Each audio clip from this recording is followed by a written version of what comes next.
में आप सब लोगों को खुशामदीद कहता हूँ। और आज हम बात करेंगे उस टॉपिक की, उस इम्पॉर्टेंट टॉपिक की जिसके हवाले से इस टाइम पूरे यूरोप में बात हो रही है, बल्कि पूरी दुनिया में बात की जा रही है। और वो इशू है ग्रीनलैंड का इशू। ये वो इलाका है जिसे अमेरिका लेना चाहता है, बाय फोर्स उस इलाके में अपनी फ़ौजों को उतारना चाहता है। बिकॉज अमेरिका का ये ख्याल है, ख़ास तौर पे डोनाल्ड ट्रंप साहब का ये ख्याल है कि अगर अमेरिका को ग्रीनलैंड मिल जाता है तो अमेरिका अपनी जो फ़ौजें हैं वहाँ पे उतार के आराम से रशिया की जो फ़ौजें हैं, ये जो रशिया का रीजन है उस पर नज़र रख सकता है। ये अमेरिका का ख्याल है कि ग्रीनलैंड अगर उसको मिल जाता है, अगर उसको कंट्रोल मिल जाता है ग्रीनलैंड का टोटली, तो वो रशिया पर नज़र रख सकता है और अमेरिका का जो वेस्टर्न हेमिस्फेयर है वो ख़तरे से निकल सकता है। ये अमेरिका का मानना है। इस हवाले से स्विट्ज़रलैंड का जो कैपिटल ज्यूरिख है वहाँ पे एक इलाका है डेवोस, वहाँ पे पिछले 2 दिन से एक बहुत इंपॉर्टेंट कॉन्फ्रेंस हमें दिखती हुई नज़र आ रही है, जहाँ पे फ्रांस के प्रेसिडेंट इमैनुअल मैक्रोन ने स्पीच की, डोनाल्ड ट्रंप साहब ने स्पीच की, इसके अलावा डेनमार्क, ग्रीनलैंड, पूरी दुनिया के डिप्लोमेट्स वहाँ पे मौजूद हैं। और मेजर जो मुद्दा जिस पर बात की जा रही है वो न्यू ग्लोबल ऑर्डर किस तरह शेप की तरफ जा रहा है और उसमें अमेरिका का क्या रोल है, उसमें यूरोप का क्या रोल है, यूक्रेन रशिया वॉर का एंड किस तरह होगा। लेकिन सबसे इंपॉर्टेंट जो बात बार बार की जा रही है वो ये की जा रही है कि ग्रीन लैंड का फ्यूचर क्या होगा। ग्रीनलैंड को आखिरकार क्या वाकई अमेरिका टेक ओवर कर लेगा, अमेरिका को टेक ओवर करने दिया जाएगा। तो ये सारे मामला जो हैं ये हमें देखने को मिल रहे हैं। बट मैं वीडियो शुरू करने से पहले गुजारिश करूंगा कि चैनल को सब्सक्राइब कीजिएगा, हमारे बेल आइकन को दबाइएगा और अपने दोस्तों के साथ जरूर इस वीडियो को शेयर कीजिएगा, क्योंकि इस तरह की जियो पॉलिटिक्स जो अपडेट्स हैं वो मैं आपके साथ रोज लाता रहता हूं। तो इससे पहले कि मैं आपको ये बताऊं कि डेवोस में जो यूरोपियन लीडर्स, नेटो लीडर्स और अमेरिकी सदर डोनाल्ड ट्रंप ने जो जो बातें की, उससे पहले मैं आपको डोनाल्ड ट्रंप साहब का एक ट्रुथ सोशल का एक पोस्ट पढ़ के सुनाना चाहता हूं, जो ट्रुथ सोशल का पोस्ट डोनाल्ड ट्रंप साहब ने कल किया। और वो पोस्ट इसलिए इंपॉर्टेंट है क्योंकि उस पोस्ट में उन्होंने बहुत ऐसी बातें की जो अभी फिलहाल हमारे सामने नहीं आ रही। तो डोनाल्ड ट्रंप साहब ने उन सारी बातों को खुद ही कैटेगराइज करने की बात कर दी। तो डोनाल्ड ट्रंप साहब ने ट्रुथ सोशल पे ग्रीनलैंड के हवाले से, नेटो के हवाले से क्या बात की वो मैं आपको पढ़ के सुनाता हूं और उसके बाद फिर हम अगले जो स्टेटमेंट्स हैं उनको भी देखते हैं। तो ट्रंप साहब ने ट्रुथ सोशल पे लिखते हैं कि based upon a very productive meeting that I have had with the secretary general of NATO Mark Rutte, we have formed the framework of a future deal with respect to Greenland and in fact the entire Arctic region। तो Donald Trump साहब कहते हैं, बड़ी interesting बात कहते हैं कि मेरी मुलाकात हुई मार्क रूट से, जो नेटो के चीफ हैं। कल उनकी मुलाकात भी हुई थी मार्क रूट साहब से। और आगे वो कहते हैं कि हमारी बातें हुई हैं, हमने कुछ एग्रीमेंट्स किए हैं जिसपे आने वाले वक्त में अमेरिका का फ्रेमवर्क ये तय किया जाएगा कि ग्रीनलैंड और आर्टिक जो रीजन है उसका फ्यूचर कैसे होगा। ये बड़ा इंटरेस्टिंग चीज़ है क्योंकि आर्टिक जो सारा इलाका, आर्टिक सी हो गया या आर्टिक ओशन हो गया, उस इलाके के बारे में बात नहीं की जा रही थी, लेकिन उसके बारे में भी कल डोनाल्ड ट्रंप साहब ने कहा कि हमने बात की है। मैं भी आपको मैप्स में भी दिखाता हूं कि आर्टिक रीजन कहां पे है, ग्रीनलैंड कहां पर है, उसके बाद फिर हम अगली बात को लेकर चलेंगे। खैर बहरहाल आगे सुनिएगा। ट्रंप साहब कहते हैं आगे कि this solution if consummated with will be a great one for the United States of America and all NATO nations। आगे कहते हैं वो कि based upon this understanding I will not be imposing the tariffs that were scheduled to go into effects on Feb 1। यानी Trump साहब ने कहा था इससे पहले कि अगर ग्रीनलैंड को बचाने के लिए नेटो कंट्रीज, जो नेटो कंट्रीज आएंगे, मैं उन पे 10% टैरिफ आयद कर दूंगा 1 फरवरी से।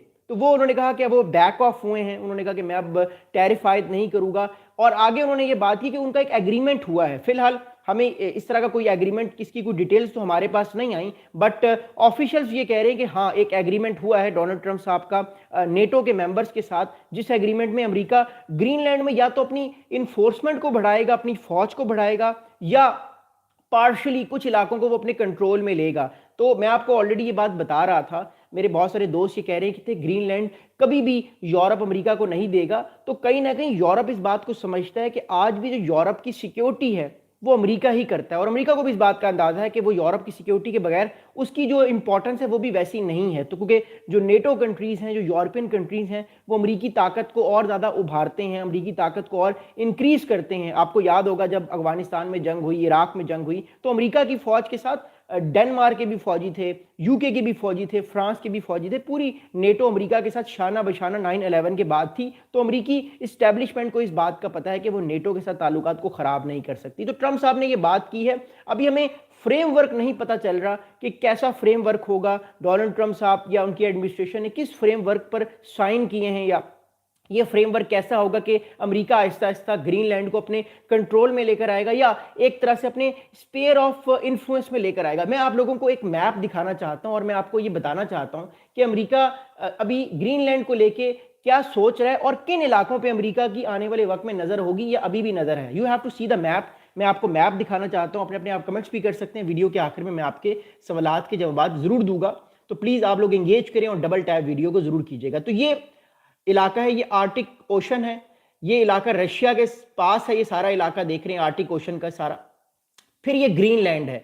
अमेरिका ग्रीनलैंड पे अपनी बढ़तरी कायम करना चाहता है। फिलहाल ग्रीनलैंड डेनमार्क की टेरिटरी कंसीडर होता है, लेकिन अमेरिका का ग्रीनलैंड में एक मिलिट्री बेस भी है जहां पे अमेरिका के तकरीबन 150 मिलिट्री सोल्जर्स नेटो के तौर पे इस टाइम इस्टेब्लिश हुए हैं। तो अमेरिका के 150 फौजी अभी भी यहाँ पर मौजूद हैं। अच्छा, जो ग्रीनलैंड की टोटल मिलिट्री फोर्सेस यहाँ पे बैठी हुई हैं वो तकरीबन 400 हैं, 400 फौजी हैं नेटो के इस टाइम ग्रीनलैंड को प्रोटेक्ट करने के लिए। लेकिन इसमें सबसे ज्यादा जो फौजी हैं वो अमेरिका के हैं, 150। तो टेक्निकली अगर अमेरिका आज भी चाहे तो ग्रीनलैंड को अपने कब्जे में ले सकता है। तो स्टिल अमेरिका नहीं ले रहा, बिकॉज वो अपने नेटो कंट्रीज के साथ ताल्लुकात बेहतर करना चाहता है। यूरोपियन जो कंट्रीज हैं इनको वो और प्रेशर में नहीं डालना चाहता। ऑलरेडी यूक्रेन रशिया वॉर भी चल रही है। अच्छा, अगली बात ये है कि प्रेसिडेंट डोनाल्ड ट्रंप साहब ने कहा कि ग्रीनलैंड और आर्टिक ओशन, ये जो इलाका है, इस इलाके के हवाले से उनकी बात हुई है मार्क रूट से और एक कोई एग्रीमेंट या फ्रेमवर्क पर काम किया जा रहा है। अब मैं फिर कह रहा हूं, ये फ्रेमवर्क हमारे सामने नहीं आया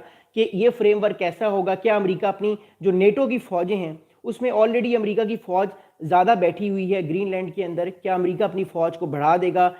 150 से वो अपना नंबर बढ़ा के 5000 कर देगा, 10,000 कर देगा? लगता तो ऐसा ही है, लेकिन फिलहाल कोई हमारे पास इस तरह की कोई इंफॉर्मेशन नहीं आ रही। और दूसरी जानिब डोनाल्ड ट्रंप साहब को यह भी अंदाजा हुआ है कि वो टैरिफ यूरोपियन कंट्रीज पे ज़्यादा लगा नहीं सकते, क्योंकि उनकी अपनी स्टॉक मार्केट भी इस वजह से क्रैश हुई है। तकरीबन $1 ट्रिलियन का उनकी अपनी स्टॉक मार्केट को एक दिन में नुकसान हुआ है। जब ट्रंप साहब ने कहा कि वो फेब 1 से 10% टैरिफ लगा देंगे, तो जो इन्वेस्टर है उस पर बड़ा प्रेशर आया, तो एकदम से मार्केट का जो कैपिटल है वो $1 ट्रिलियन जो डॉलर की जो मार्केट थी वो क्रैश हुई है। $1 trillion is a very big amount. अगर आप अमेरिकी इकोनॉमी को देखते हैं तो ये बहुत बड़ी एक अमाउंट है। इस चीज़ की वजह से ट्रंप साहब जो है वो थोड़ा पुश बैक हुए हैं और उन्होंने ये भी कह दिया कि वो बाय फोर्स किसी भी तरह से नहीं लेना चाहते ग्रीनलैंड, और लेकिन वो याद रखेंगे अगर उनको ग्रीनलैंड ना मिला। मेरे ख्याल से अमेरिका ग्रीनलैंड कहीं ना कहीं ले तो लेगा, बट वो क्या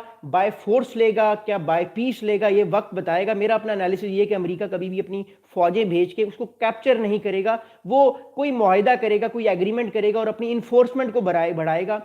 टोटल कंट्रोल करना तो इतना आसान नहीं है। हाँ, अब अमेरिका अपनी फौजें भेज के वहाँ पे ये इस्टेब्लिश कर सकता है कि ग्रीनलैंड में भी अब हमारी फौजें हैं, अब हम जो है वो ग्रीनलैंड की सिक्योरिटी को देखेंगे। हाँ, कब्जा हम लोग नहीं कर रहे। ये इस तरह की इम्प्लीमेंटेशन के साथ अमेरिका पहले भी था और आगे भी जा सकता है। खैर, अगली बात हम करते हैं और अगली मैं आपको बड़ी इंटरेस्टिंग चीज़ बताना चाहता हूँ। अब ट्रंप साहब ने डेवोस जो कॉन्फ्रेंस है वहाँ पर उन्होंने स्पीच की। आप लोगों ने वो स्पीच सुनी भी होगी। बड़ी इंटरेस्टिंग बातें की उन्होंने। इमैनुअल मैक्रोन की जो आंखों में उनको इन्फेक्शन हुआ हुआ उसका उन्होंने थोड़ा सा मजाक भी उड़ाया। लेकिन सेटिंग असाइड, ट्रंप साहब ने बड़ा इंटरेस्टिंग बयान दिया डेवोस कॉन्फ्रेंस में। वो ये कहते हैं कि he would not go further with his planned tariff after he and NATO Secretary General Mark Rutte agreed on a framework for a future deal involving Greenland and the Arctic region। तो Trump साहब ने DeVos conference पे भी ये कहा कि वो अब फर्दर टैरिफ नहीं लगाएंगे। जो उनका प्लान था फरवरी 1 से टैरिफ लगाने का यूरोपियन कंट्रीज पर, तो वो अब नहीं लगाएंगे।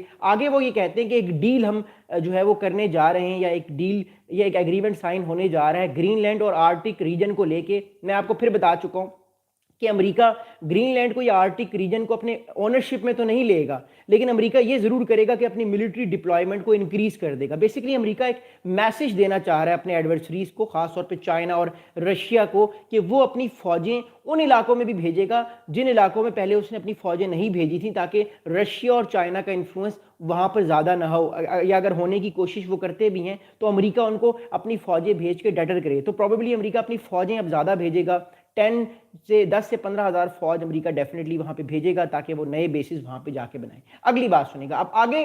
ट्रम्प साहब कहते हैं कि discussions were also underway about his plans to the Golden Dome, a proposed missile defense shield and the territory। अच्छा, अब ट्रम्प साहब ने बड़ी इंटरेस्टिंग बात की है। आपको याद होगा मैंने आपसे कुछ 2 या 3 महीने पहले एक वीडियो बनाई थी गोल्डन डोम के हवाले से, कि अमेरिका आने वाले 8 या 10 साल में गोल्डन डोम नामी एक defence shield north America, Alaska और जो मेनलैंड अमेरिका है, जिसमें कनाडा आता है, अमेरिका आता है और अलास्का का सारा इलाका आता है, इस सारे इलाके को प्रोटेक्शन देगा एक डिफेंस शील्ड के तौर पे। यानी मिसाल के तौर पे अगर कोई बैलिस्टिक मिसाइल अगर लॉन्च होता है from the territory of Russia या from the territory of North Korea या चाइना, तो वो बैलिस्टिक मिसाइल स्पेस के अंदर ही अमेरिका उसको इंटरसेप्ट करके तबाह कर देगा, या अगर स्पेस में तबाह नहीं कर सकता तो वो उसको अमेरिका की एयर स्पेस में आने से पहले ही उसको जो है वो तबाह कर देगा। तो अमेरिका का नुकसान उस तरह नहीं होगा। तो ये बहुत महंगा प्रोजेक्ट है, इसको 8 से 10 साल लगेंगे, क्योंकि अमेरिका ने नॉर्थ अमेरिका का इलाके को बचाना है। यानी नॉर्थ अमेरिका में अमेरिका आता है, मेनलैंड अमेरिका आता है, फिर अलास्का और इसके अलावा कनाडा आता है। तो इस इलाके को बचाने के लिए अमेरिका ने एक गोल्डन डोम की डिफेंस सिस्टम की बात की थी। तो नेटो के साथ अमेरिका भी यही बात कर रहा है कि वो गोल्डन डोम सिस्टम की जो शील्ड है उसको एक्सपैंड भी कर सकता है। मैं आपको एक मैप दिखा के दोबारा बताना चाहता हूं कि अमेरिका का जो इस टाइम प्लान है गोल्डन डोम का, वो प्रोपोज प्लान क्या है और फ्यूचर अमेरिका इस सारे मामले को कैसे देख रहा है, और क्या ये वाकई इंप्लीमेंटेशन इसकी हो सकती है गोल्डन डोम की, नहीं हो सकती, इस पर हम लोग बात करेंगे। तो ये नॉर्थ अमेरिका है सारा, इसमें कनाडा आता है, मेनलैंड अमेरिका आता है, कुछ इलाका मैक्सिको का भी आता है, कुछ इलाका इसमें ग्रीनलैंड की भी, कुछ इसमें आप कह सकते हैं कुछ पार्ट्स आते हैं ग्रीनलैंड के भी इस सारे मामले में। सो अमेरिका चाहता है कि इस सारे इलाके को एक स्पेस के अंदर एक शील्ड बनाई जाए, कनाडा के अंदर, अलास्का के अंदर और मेनलैंड अमेरिका के अंदर जो है वो डिफरेंट मिसाइल सेटअप्स किए जाएं, डिफरेंट डिफेंस सिस्टम्स लगाए जाएं, ताकि कल को अगर कोई अटैक होता है तो उसको रोका जाए, या इंटरसेप्शंस लगाए जाएं। अब अमेरिका चाहता है कि आर्टिक ओशन के अंदर और ग्रीनलैंड के अंदर भी इस डिफेंस शील्ड को एक्सपेंड किया जाए। यानी मैं आपको ऑलरेडी बता रहा हूं कि अमेरिका ग्रीनलैंड और आर्टिक ओशन को भी अपनी स्पेयर ऑफ इन्फ्लुएंस में लेकर आने की कोशिश कर रहा है। इसको कह रहे हैं इसका मतलब है डॉनलो डॉक्ट्राइन। यानी ट्रम्प साहब ने अपनी नाम पर इसको डॉनलो डॉक्ट्राइन का नाम दे दिया कि वो अपने हेमिस्फीयर को एक्सपैंड करना चाहते हैं, ग्रीनलैंड और आर्टिक ओशन में भी अपनी सिक्योरिटी को एक्सपैंड करना चाहते हैं। इससे पहले मॉनरो डॉक्ट्राइन थी। मॉनरो डॉक्ट्राइन का मतलब ये था कि अलास्का, कनाडा, अमेरिका और जितना भी लैटिन अमेरिका है, यहां पर कोई अमेरिका के इन्फ्लुएंस को चैलेंज नहीं करेगा और अमेरिका बाहर यूरोप नहीं जाएगा। लेकिन अब चीजें बदल चुकी हैं, अमेरिका अपने इन्फ्लुएंस को इन इलाकों में तो रखेगा, साउथ अमेरिका और इस इलाके में, आर्टिक ओशन और ग्रीनलैंड में भी वो अपने आप को एक्सपैंड करना चाहता है, अपने स्पेयर ऑफ इन्फ्लुएंस को। इसलिए कहा जा रहा है कि अमेरिका दोबारा से एक एम्पायर पावर की तरफ जा रहा है, जहां पे एम्पायर्स अपने आप को एक्सपैंड करती थी। अमेरिका का बिहेवियर हमें वैसा इस टाइम नजर आ रहा है। नो डाउट कि वो एक सुपर पावर है, इसमें कोई शक नहीं। वो दुनिया के सबसे ताकतवर मुल्क है बाय फार, चाइना से भी वो बहुत ताकतवर है अगर हम मिलिट्री एस्पेक्ट्स की बात करें। बट स्टिल ये सारी बात हमारे सामने है और अमेरिका जो उसका गोल्डन डोम डिफेंस शील्ड की उसकी सारे मामलात हैं वो उसको एक्सपैंड करना चाहता है। अगली बात सुनिएगा। अब मार्क रूट ने कल फॉक्स न्यूज को एक इंटरव्यू दिया। मार्क रूट याद रखिएगा, basically he is the NATO के चीफ हैं वो, यानी नेटो के वो हेड हैं, नेटो को वो लीड करते हैं मार्क रूट साहब।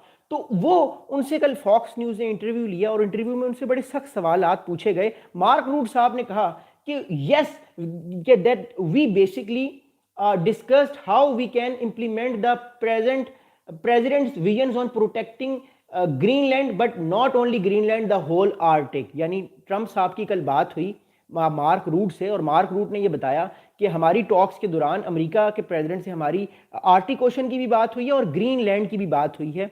अब ये एग्रीमेंट किस तरह का होगा ये तो वक्त ही बताएगा। मैं फिर बता दूं, मेरी पर्सनल असेसमेंट ये है कि नेटो की ही फौजें जाएंगी इन इलाकों में ज़्यादा बड़ी तादाद में। अभी भी अमेरिका की कुछ कुछ फौजी मौजूद हैं आर्कटिक रीजन में, ग्रीनलैंड में, लेकिन अब मेरी पर्सनल असेसमेंट ये है कि अमेरिका थाउजेंड्स में अपनी फौजों को भेजेगा और नेटो में सबसे बड़ा शेयर अमेरिका ही रखेगा अपनी फौजों का, क्योंकि अमेरिका का ये इंटरेस्ट है कि वो ग्रीनलैंड और आर्कटिक रीजन को वो बचाए या वहां पे वो सर्विलेंस करे, अपनी प्रेजेंस को इंक्रीज करे, ताकि रशिया कल को उस इलाके में जो है वो दोबारा अपने पंजे ना गाड़ सके। So it is going to be happen in the upcoming days. That's why America जो है वो बहुत जल्दी कर रहा है और इस साल आपको ग्रीनलैंड और आर्टिक ओशन को लेकर नए नए एग्रीमेंट्स देखने को मिल जाएंगे, जहां पे अमेरिका का जो मिलिटरीली कंट्रोल है, शायद अमेरिका ये कोशिश ना करे कि वो डे टू डे जो एडमिनिस्ट्रेटिव मामलात हैं उनको इंगेज तो ऑब्वियसली नहीं करेगा, वो सिर्फ उस पॉलिसी को इंगेज करेगा कि उसका नेशनल इंटरेस्ट बचा रहे, और ऑब्वियसली वो बाय फोर्स ही बचेगा अगर वो अपनी फौजें ज़्यादा तादाद में भेजेगा। अच्छा, अब फॉक्स न्यूज़ के जो एंकर पर्सन हैं उन्होंने एक सवाल पूछा डेनमार्क के हवाले से कि if Denmark would continue to exercise sovereignty over Greenland under the framework. अब सवाल ये पूछा गया कि अगर अब जो फ्रेमवर्क अभी अमेरिका का और इस टाइम नेटो के साथ एक फ्रेमवर्क तय हो रहा है कि ये फ्यूचर कैसा होगा ग्रीनलैंड का, उसी चीज़ के हवाले से सवाल पूछा गया मार्क रूट साहब से, फॉक्स न्यूज़ पे जो नेटो के चीफ हैं, कि आप ये बताइए कि डेनमार्क की क्या ओनरशिप होगी ग्रीनलैंड के ऊपर, ये जो नया फ्रेमवर्क अभी सामने आया है। तो इस पर उन्होंने कहा कि ये सवाल या ये बात, डेनमार्क का जिक्र जो है वो सारे मामले में नहीं हुआ, तो डेनमार्क की तरफ से भी बयानात कुछ आएंगे। मैं ये समझता हूँ कि Denmark at the end of the day इस चीज़ को रियलाइज़ वो कर चुका है कि बाय हुक और बाय कुक अमेरिका ने अपनी फौजें तो वहाँ पे भेजनी है, और अमेरिका जो है वो ज़्यादा से ज़्यादा खुद को और ज़्यादा स्ट्रॉन्ग करने की इस पूरे रीजन में कोशिश करेगा, चाहे फिर वो आर्टिक ओशन हो, चाहे फिर वो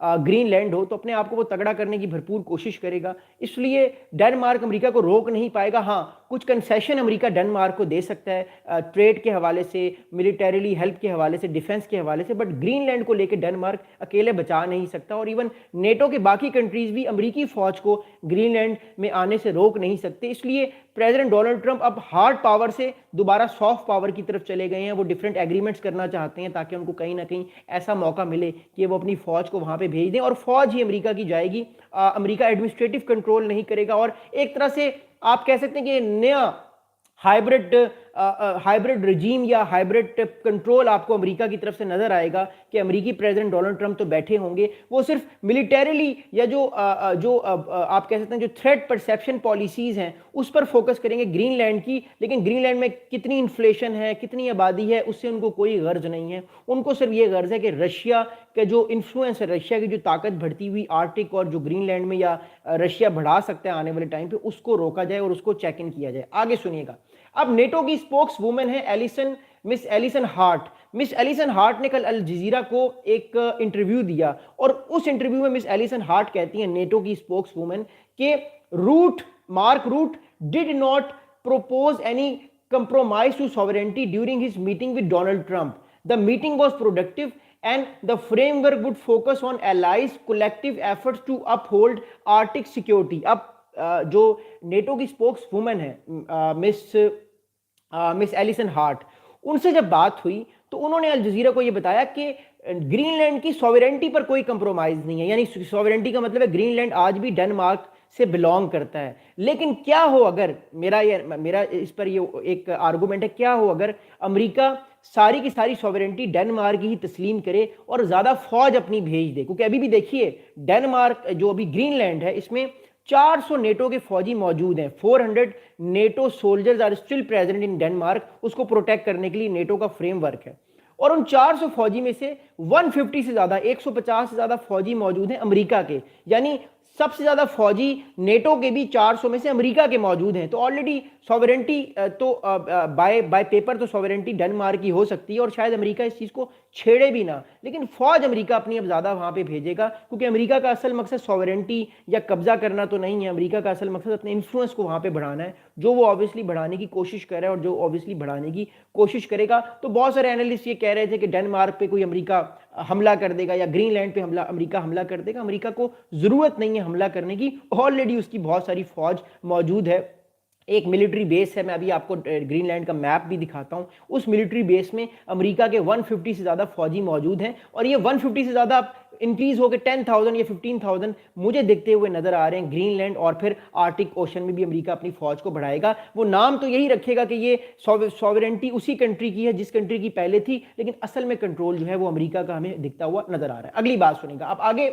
जो इस टाइम जो नेटो की स्पोक्स मिस एलिसन हार्ट कहती हैं अल जजीरा को, कल जब उन्होंने इंटरव्यू दिया कि negotiations between Denmark, Greenland and the United states will go forward aimed at ensuring that Russia and China never gain a foot hold economically और मिलिटरीली इन ग्रीनलैंड। अब आगे वो मिस एलिसन कहती हैं अल जजीरा को कि बातचीत में यह फैसला किया गया है कि ना चाइना को ना रशिया को इकोनॉमिक और मिलिटरीली दोनों उनके फुट होल्ड को एक्सपेंड नहीं करने दिया जाएगा। अगर वो कोशिश करेंगे इकोनॉमिकली नए ट्रेड के इलाके डिस्कवर करने के लिए, या रशिया अपनी फौज को भेजने की कोशिश करेगा, तो उस चीज को एक्सेप्ट नहीं किया जाएगा और चाइना को और रशिया को असेस नहीं दी जाएगी। अब इकोनॉमिकली और मिलिटरीली दोनों बात की गई है। इसका मतलब यह है कि चाइना, आपको पता है, कभी भी किसी मुल्क पे हमला नहीं करता, वो इकोनॉमिकली अपनी प्रोग्रेस को बेहतर करने की कोशिश करता है। तो इकोनॉमिकली का मतलब है कि चाइना और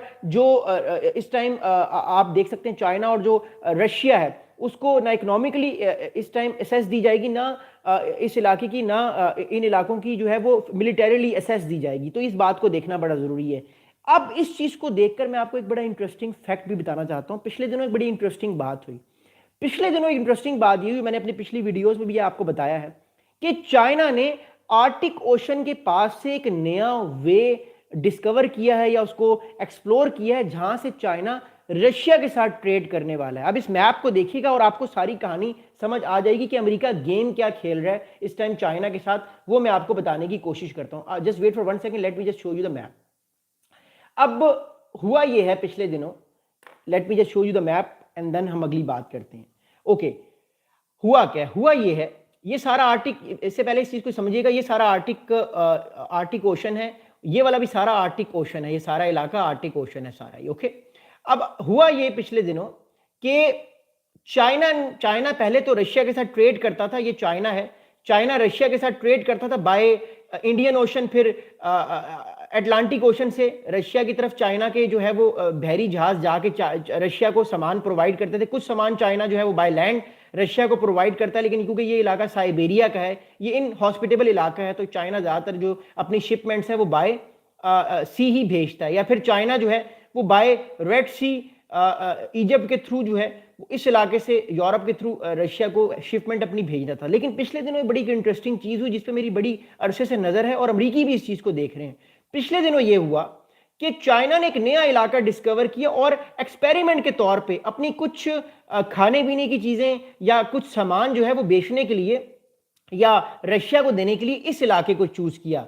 चाइना ने अपनी जो बहरी बेड़े का आगाज पैसिफिक ओशन से किया, और ये जो इलाका आप देख रहे हैं अलास्का का और जो ये रशिया का इलाका है, इस इलाके के दरमियान से चाइना, इस इलाके के दरमियान से एक छोटी सी स्ट्रेट है, इस स्ट्रेट से चाइना ने रशिया में कुछ सामान भेजने की कोशिश की और वो कामयाब भी हो गए। यानी चाइना ने एक नया वे रूट अपना लिया। मैंने आपको अपनी उस वीडियो में बताया भी था, आपको याद होगा। अब प्रॉब्लम ये है कि अमेरिका तो ये कह रहा है इस टाइम कि मैं चाइना को इकोनॉमिकली गेन्स हासिल नहीं करने दूंगा इस आर्टिक ओशन में, और ये वाला जो इलाका आप लोग देख रहे हैं ये सारा आर्टिक ओशन का इलाका है। लेकिन चाइना तो ऑलरेडी एक नया वे डिस्कवर कर चुका है रशिया के तरफ। तो क्या आने वाले टाइम पे अगर अमेरिका आर्टिक ओशन में रोक लेगा रशिया को और चाइना को और अपनी फौजें भेज देगा, तो कल को चाइना अगर अपने ऑयल टैंकर्स या चाइना अगर अपना सामान बेचने के लिए आर्टिक ओशन वाला वे अपनाता है, तो क्या अमेरिका चाइना के टैंकर्स को रोक नहीं लेगा जैसे उसने वेनेजुएला के ऑयल टैंकर्स को रोका? तो ये बड़ा एक इंटरेस्टिंग सवाल है और आने वाले वक्त में आपको और ज़्यादा जो है वो इस चीज़ को समझने का और इस चीज़ को अंडरस्टैंड करने का मौका मिलेगा। It's a very interesting thing to understand. Anyways, अगली बात समझना बड़ा ज़रूरी है। अब एक बात तो हमें अब समझ आ गई है कि चाइना और रशिया की इन्वॉल्वमेंट आर्टिक ओशन में अब अमेरिका बर्दाश्त नहीं करेगा। जहां शायद पहले अमेरिका को फर्क नहीं पड़ रहा था, बट ट्रंप एडमिनिस्ट्रेशन या जो पेंटागन है वो बहुत सीरियस है चाइना और रशिया को लेके। तो आर्टिक ओशन में अब चाइना के अगर आने वाले 10 या 5 साल में टैंकर्स आएंगे भी और आर्टिक ओशन से रशिया के जो पोर्ट्स हैं वहां पे सामान को बेचने के लिए वो जाएंगे, तो शायद उनको भी अगवा कर लिया जाएगा, डिटेन कर लिया जाएगा, जैसे अभी रिसेंटली रशियन ऑयल टैंकर्स को अमेरिका ने अटलांटिक पे डिटेन किया या वेनेजुएला के करीब पानियों में उनको डिटेन किया। तो इस तरह की सिचुएशन आने वाले टाइम पे हो सकती है, और क्या फिर ये वॉर की तरफ से चीज़ें जाएंगी, ये चीज़ भी देखना बड़ा इंटरेस्टिंग है। एनीवेज, अगली बात समझना बड़ा जरूरी है। अब अगली बात ये है कि डेनमार्क जो है उसने सारे मामले को देखकर, क्योंकि ग्रीनलैंड का मामला बड़ा गर्म है, डेनमार्क का मामला बड़ा गर्म है, मैं आर्टिक क्वेश्चन पे फिलहाल ज़्यादा फोकस नहीं करना चाह रहा, बट मैं सिर्फ आपको कुछ पॉइंट्स बताना चाह रहा था कि क्यों चाइना को लेके अमेरिका आर्टिक क्वेश्चन में ज़्यादा कंजर्वेटिव है, और इस टाइम बहुत ज़्यादा जो है वो आप कह सकते हैं कि पॉजेसिव है, कि वो चाइना को नहीं देगा वो सारा इलाका।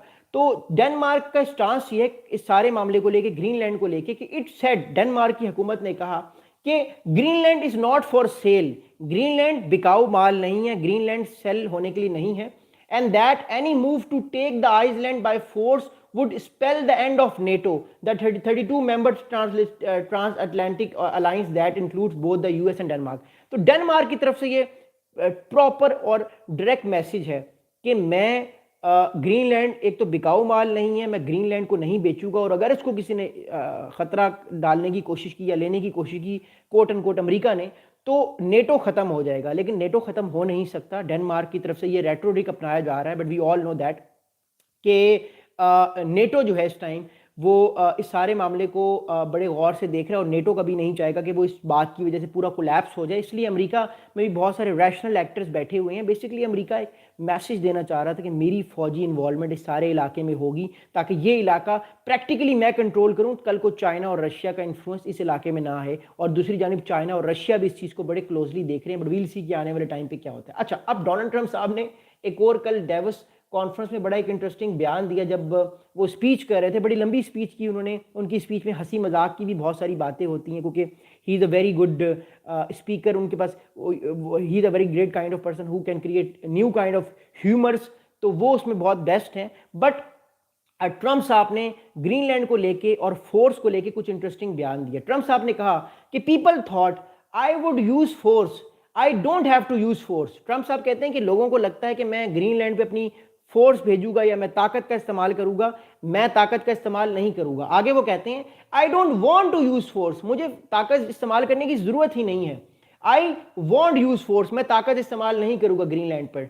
and he said that he is seeking immediate negotiations to once again discuss the acquisition of Greenland। तो उन्होंने कहा कि ना मुझे ताकत करने की ज़रूरत है, मुझे ज़रूरत ही नहीं ताकत को इम्प्लीमेंट करने की। इट मीन्स कि अमेरिका ऑलरेडी बहुत ताकतवर है और उसकी ऑलरेडी बहुत ज़्यादा फौज मौजूद है इस टाइम ग्रीनलैंड पे, तो उसको ज़रूरत ही नहीं है अपनी ताकत को इम्प्लीमेंट करने की। सबको पता है कि वो कितना ताकतवर है। आगे वो कहते हैं कि ग्रीनलैंड पर हमारी निगोशिएशंस हो रही है कि कैसे हम एक्वायर करें, और मैं आपको फ्रेमवर्क बता चुका हूं कि यही फ्रेमवर्क होगा फ्यूचर में। जो मुझे लगता है कि ग्रीनलैंड की जो सॉवरेंटी है वो डेनमार्क के पास ही रहेगी। अमेरिका अपनी फ़ौज की तादाद अभी 150 है, तो शायद 5000 से 10,000 कर दे, ताकि उसकी फ़ौज की प्रेजेंस वहाँ पे और प्रैक्टिकली कंट्रोल अमेरिका का ही उस इलाके पे हो। फिर चाहे सॉवरेंटी जिस मर्जी कंट्री की हो, that doesn't matter. So it is just like that. एक नए तरीके का मॉडल अमेरिका इस टाइम इंप्लीमेंट करना चाह रहा है ग्रीनलैंड के ऊपर। आगे ट्रंप साहब कहते हैं कि we need it for security, national security and international security. This enormous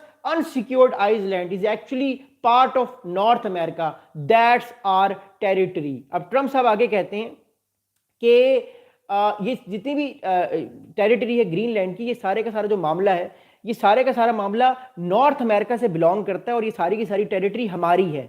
but practically ऐसा नहीं है। प्रैक्टिकली ये कभी भी अमेरिका की टेरिटरी नहीं थी। पास में शायद अमेरिकी फौजियों ने वहाँ पे बेसिस बनाए, वो तो नेटो ने भी बनाए, बट फिलहाल ये एक ऐसा इलाका है जो इंडिपेंडेंट है कई सौ सालों से। अगर हम हिस्टोरिकली जाए तो फिर भी अमेरिकी प्रेसिडेंट डोनाल्ड ट्रंप बार बार ये कहते आ रहे हैं कि जो नॉर्थ अमेरिका है उसके अंदर ये सारी इलाका आता है और नॉर्थ अमेरिका हमारा है, यानी ये सारा का सारा इलाका हमारा है। बट आखिरकार वो जाते जाते ये बात कह गए कि ग्रीनलैंड उन्हीं का इलाका है, बट ग्रीनलैंड के लोग और जो डेनमार्क है वो ये नहीं मानता। और ऑब्वियसली निगोशिएशंस जारी हैं और अमेरिकी फौज इस सारे मामले में हमें बढ़ती हुई और इन्वॉल्व होती हुई आने वाले वक्त में दिखाई देती है। आगे डेनमार्क के जो फॉरेन मिनिस्टर हैं मिस्टर लार्स लोकी रेसमुसेन, लार्स लोकी साहब जो डेनमार्क के इस टाइम फॉरेन मिनिस्टर हैं, उन्होंने एक स्टेटमेंट दिया है। First of all he welcome Trump announcement. उन्होंने ट्रंप साहब के अनाउंसमेंट को वेलकम किया कि ट्रंप साहब बाय फोर्स इस मामले को सॉल्व नहीं करेंगे, वो निगोशिएशंस करेंगे। आगे वो ये कहते हैं the day is ending on better note than it began. We welcome that President Trump has ruled out to take Greenland by force and pause the trade war। पहले तो वो कहते हैं कि दिन का जो शुरुआत है वो अच्छी नहीं रही, लेकिन दिन का अख्ताम बड़ा अच्छा हुआ है क्योंकि ट्रंप साहब ने बाय फोर्स ग्रीनलैंड को लेने से इनकार किया है। ट्रंप साहब ने ट्रेड टैरिफ्स को फौरन से ख़त्म कर दिया, वो टैरिफ किसी पे नहीं आयद करे। और आगे वो कहते हैं कि ये एक बहुत खुशाइन बात है। आगे लेकिन अगली बात बड़ी स्ट्रिक्ट है। आगे वो ये साहब कहते हैं कि it is not going to happen that US will own Greenland. वो कहते हैं कि ये हो नहीं सकता कि अमेरिका ग्रीनलैंड को ओन करे, यानी ग्रीनलैंड को कब्जा करके उसको कहे कि ये पार्ट ऑफ अमेरिका है, तो ऐसा नहीं होगा। लेकिन ऑब्वियसली अमेरिका अपनी फौज तो भेज सकता है। अपने आप कमेंट्स भी कर सकते हैं, साथ साथ वीडियो के आखिर में मैं आपके सवालात के जवाब भी दूंगा। प्लीज अपने कमेंट्स करते रहें, I will be there to see you. अच्छा, आगे अगली बात समझना बड़ा जरूरी है, वो ये है कि कुछ डिप्लोमेट्स हैं, उन्होंने बीबीसी का एक पार्टनर है, अमेरिकी न्यूज़ चैनल ही है सीबीएस, उससे बात करते हुए कुछ इंटरेस्टिंग बातें की हैं। डिप्लोमेट्स ने अपना नाम नहीं बताया क्योंकि डेवोस कॉन्फ्रेंस इकोनॉमिक कॉन्फ्रेंस है, पाकिस्तान, इंडिया, दुनिया के बड़े बड़े कंट्रीज़ की तरफ से यहाँ पे लोग आते हैं, अपनी अपनी बातें करते हैं।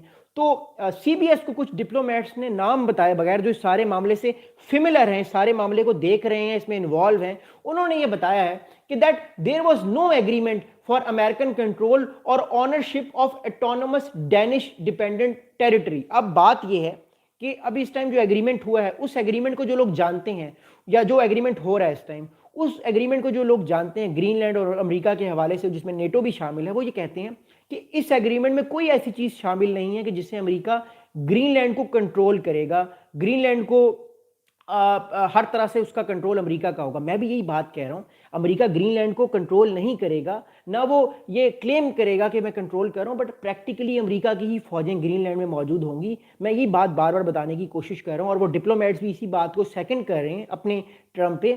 अमेरिका ग्रीनलैंड को कैप्चर नहीं करेगा, अमेरिका की ऑलरेडी बहुत ज़्यादा फौज ग्रीनलैंड में मौजूद है और वो 50 टाइम्स या 100 टाइम्स अपनी फौज को बढ़ा देगा। तो प्रैक्टिकली ग्रीनलैंड कंट्रोल में किसके होगा? अमेरिका के। लेकिन कॉन्स्टिट्यूशन को देख लें, डेली वर्क को देख लें, या जो आप कह सकते हैं डे टू डे जो डिपार्टमेंट्स हैं, हेल्थ केयर, एजुकेशन, वो सारे कंट्रोल में होंगे डेनमार्क के। और डेनमार्क ये कहेगा सॉवरेंटी मेरी है और सॉवरेंटी डेनमार्क की ही होगी, बट प्रैक्टिकली उसको कंट्रोल अमेरिका कर रहा होगा। अमेरिका बेसिकली एक हाइब्रिड तरीके से, नई तरीके से इस इलाके को जो है वो रूल करना चाह रहा है और इस इलाके में अपनी फौज की प्रेजेंस को बढ़ाना चाह रहा है ताकि रशिया और चाइना का मामला इस इलाके में कम हो और उनकी इन्वॉल्वमेंट इस सारे इलाके में कम हो। एनीवेज, अगली बात समझना बड़ा जरूरी है।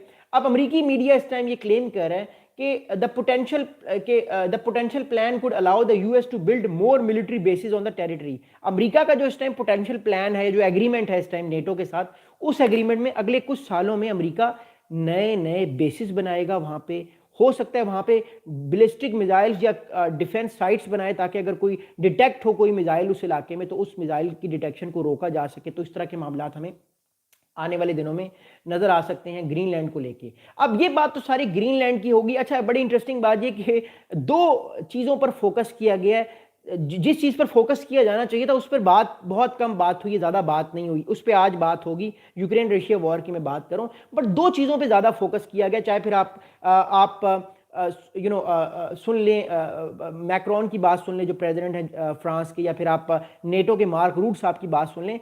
ग्लोबल ऑर्डर पर बात की गई है कि कितनी जल्दी से ग्लोबल ऑर्डर में रियलिज्म, रियल पॉलिटिक्स दोबारा से वापस आ गई है।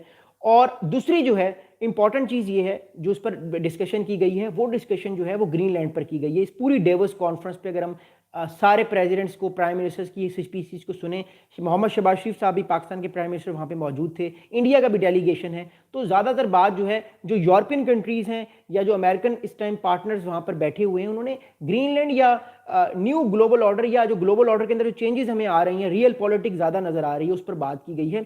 यूक्रेन रशिया वॉर की बात नहीं की गई। यूक्रेन रशिया की वॉर की बात सबसे कम की गई है, हालांकि सबसे बड़ा जो प्रॉब्लम है इस टाइम यूरोप को, वो यूक्रेन रशिया वॉर का है। ट्रंप साहब की मुलाकात आज आपसे कुछ घंटों के बाद जो यूक्रेन के प्रेसिडेंट व्लादिमीर ज़ेलेंस्की हैं उनसे मुलाकात है उनकी स्विट्जरलैंड में, ज्यूरिख में, जो कैपिटल है स्विट्जरलैंड का। और वहाँ पे मुलाकात होने के बाद हमें समझ आ जाएगा कि अमेरिका यूक्रेन को लेके कितना सीरियस है। तो अमेरिकी प्रेसिडेंट डोनाल्ड ट्रंप साहब ने कल यूक्रेन को लेके ये कहा कि यूक्रेनियन प्रेसिडेंट व्लादिमीर ज़ेलेंस्की, छोटी सी बात की, उन्होंने कहा कि यूक्रेन के प्रेसिडेंट व्लादिमीर ज़ेलेंस्की जो है वो इस टाइम स्विट्जरलैंड में हैं और उनको लगता है ट्रम्प साहब को कि ज़ेलेंस्की और रशिया के president Putin were now on at a point where they can reach a deal to end the war. तो ट्रम्प साहब ने कहा कि उनको लगता है कि यूक्रेन रशिया वॉर ख़त्म होने वाली है, एक ऐसे पॉइंट पर ज़ेलेंस्की और पुतिन पहुंच चुके हैं कि जहां पे उन दोनों को इस जंग को ख़त्म करना पड़ा। बट वील सी कि चीज़ें आने वाले किस टाइम पर किस चीज़ की तरफ जाती हैं। बट मैं कुछ इस सारे मामला को अगर हम देखते हैं, डेवोस कॉन्फ्रेंस क्योंकि बड़ी इंटरेस्टिंग थी, मैं ने बड़े बड़े जो लीडर्स थे उनकी स्पीचेस को सुना, उनके इंटरव्यूज़ को सुना। एक चीज़ हमें नज़र आ रही है, नेटो एलाइज अमेरिका से खफा हैं, नाराज़ हैं। अमेरिका अपने नेटो एलाइज से खफा है, लेकिन एक बात तय है, दोनों का एक दूसरे के बगैर गुजर बसर नहीं है, दोनों को एक दूसरे की ज़रूरत है। अमेरिका को नेटो की इसलिए ज़रूरत है यूरोपियन पार्टनर्स की, क्योंकि यूरोपियन पार्टनर्स अमेरिकी ताकत को स्ट्रॉन्ग करते हैं। कल को अमेरिका अगर चाइना के खिलाफ जंग छेड़ता है तो ये यूरोपियन पार्टनर्स ही होंगे जो अमेरिका का साथ देंगे ना, और तो कोई साथ नहीं देगा। अगर कल को अमेरिका रशिया के खिलाफ चढ़ाई करता है, मैं हिपोथेटिकल बात कर रहा हूँ, तो ये यूरोपियन पार्टनर्स ही होंगे जो रशिया पर चढ़ाई करेंगे। फिर मिडिल ईस्ट की सिक्योरिटी को लेकर भी यूरोपियन जो पार्टनर्स हैं वो अमेरिका का बहुत साथ दे रहे हैं। तो इस चीज़ को देखना बड़ा ज़रूरी है कि बेशक इख्तलाफात हैं, बहुत सारे लोग कह रहे हैं कि कोई जो है वो ये टूट गया है नेटो का सारा इंफ्रास्ट्रक्चर। मुझे नहीं लगता, मैं नहीं समझता नेटो फारिग हो गई है। हाँ, नेटो के अंदर क्रैक्स हमें नज़र आ रहे हैं, but the thing is that कि नेटो जो है वो अपने आप को और ज़्यादा री इमर्ज करने की कोशिश करेगा। नेटो कोशिश करेगा कि अमेरिका के साथ जो उसके मामलात ख़राब हुए हैं उनको किसी तरह रीवाइंड करे, बट अपनी सिक्योरिटी को, अपनी जो मिलिट्री बजट है उसको बढ़ाने की कोशिश करे, क्योंकि अमेरिका पे अब वो उस तरह रिलाई नहीं कर सके। क्योंकि देखिए, डेवोस कॉन्फ्रेंस पे यूक्रेन रशिया वॉर की बात होनी चाहिए थी, बात क्या हो रही है, ग्रीनलैंड की बात क्या हो रही है, जो नया जो ग्लोबल ऑर्डर के अंदर जो नई चेंजेस आ रही हैं उसकी बात हुई। ग्लोबल ऑर्डर तो खैर अमेरिका का ही है, बट इसमें हमें चेंजेस जल्दी जल्दी चेंजेस नजर आ रही हैं, और चाइना और रशिया का इमरजेंस भी हमें इस सारे मामले में नजर आ रहा है। So that's gonna be very very critical to understand. अगली इंपॉर्टेंट बात इस मामले में समझना बड़ा जरूरी है कि अमेरिका किसी कंट्री की सॉवरेंटी को चैलेंज किए बगैर अपने इन्फ्लुएंस को बढ़ाना चाह रहा है। फिर चाहे वो आर्टिक ओशन हो, चाहे वो ग्रीनलैंड हो, वो अपना फोर्स बढ़ाएगा, अपनी ताकत को एक्सपेंड करेगा। वो बाय फोर्स नहीं लेगा, बट अपने इन्फ्लुएंस को स्ट्रॉन्ग करेगा, नई डिफेंस साइट्स बनाएगा, मिलिट्री बजट को वो और एक्सपेंड करेगा। आपको पता है ना, 2027 में अमेरिका का जो मिलिट्री बजट है वो $1.6 ट्रिलियन है। अभी वो $1 ट्रिलियन है, अगले साल वो $1.6 ट्रिलियन होगा, यानी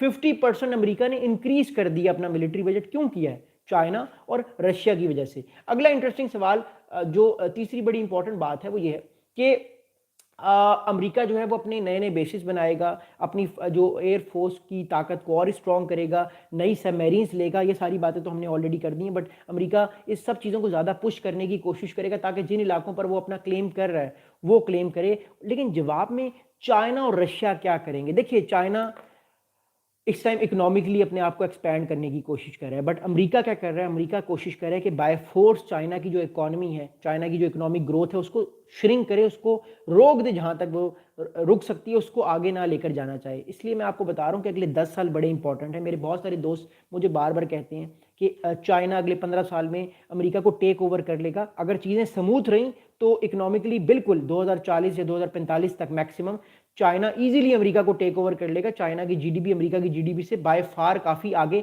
जा चुकी होगी। लेकिन अगर अमेरिका ने बाय फोर्स चाइना को इकोनॉमिकली प्रोग्रेस करने से रोका तो चाइना के लिए मुश्किल हो जाएगा अमेरिका की इकोनॉमी को बाय फोर्स या सरपास करना, क्योंकि अमेरिका की मिलिटरीली पावर इतनी ज्यादा है, मिलिटरीली अमेरिका इतना स्ट्रांग है आज भी कि वो जिस मुल्क पर चाहे उसके जो इकोनॉमिक ग्रोथ है उसको रोक सकता है, उसके ऑयल टैंकर्स को रोक सकता है, उसकी जो ट्रेड लाइन है उसको वो तबाह बर्बाद कर सकता है। मिसाल आपने देख ली वेनेजुएला की, रशियन ऑयल टैंकर्स को अमेरिका ने कैप्चर किया। ये एक मैसेज देना था रशिया को कि तुम सुपर पावर नहीं हो, मैं सुपर पावर हूं।